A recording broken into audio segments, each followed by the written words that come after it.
Hello guys, Mario and Sonic for the win here, back again to do my first ever video game review.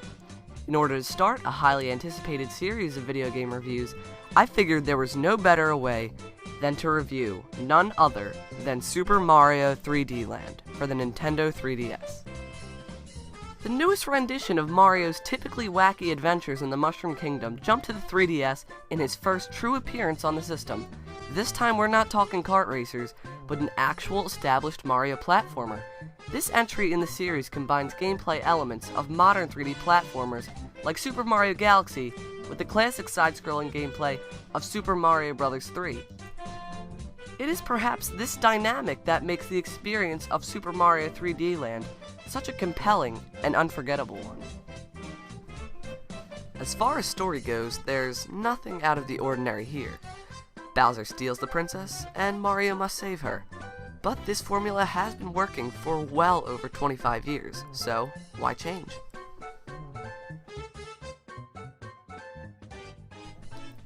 With the advanced hardware of the Nintendo 3DS, the presentation of Super Mario 3D Land is readily considered as gorgeous.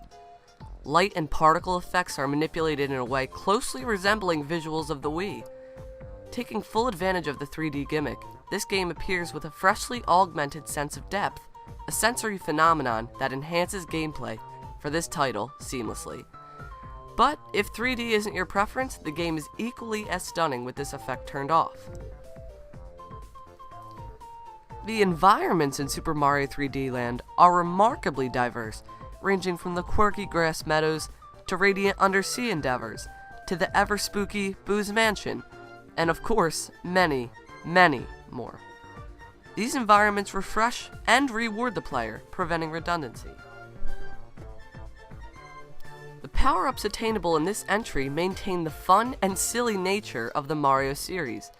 Along with the old power-ups, this game reintroduces the Tanuki suit and presents some brand new power-ups, like the Boomerang Flower, all of which were useful and relevant to the environments they appeared in.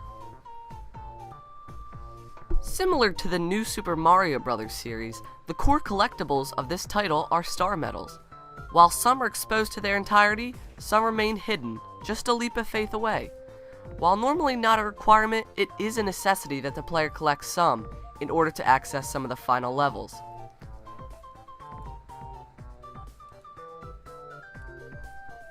As for the controls, the analog circle pad is a breath of fresh air. Games like Super Mario 64 DS suffered from the lack of such a gift.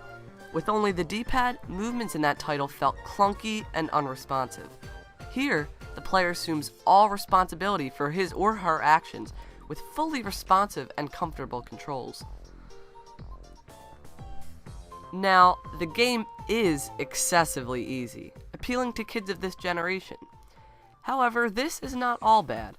Mario games appeal to a casual audience and should play as such, although I do disagree with the golden super leaf that grants Mario a special white Tanuki suit and invincibility throughout the level after 5 lives are lost, and the P-Wing assist block that warps Mario to the flagpole after 10 lives are lost. This didn't affect my gameplay, as I would never think to take advantage of either of these as a veteran player.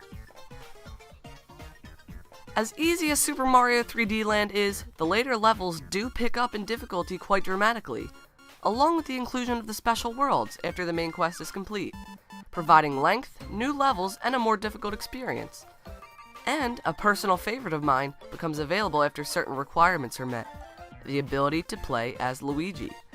It is important to note that assist blocks like the Golden Super Leaf and the P-Wing are not usable when playing as the green-clad plumber.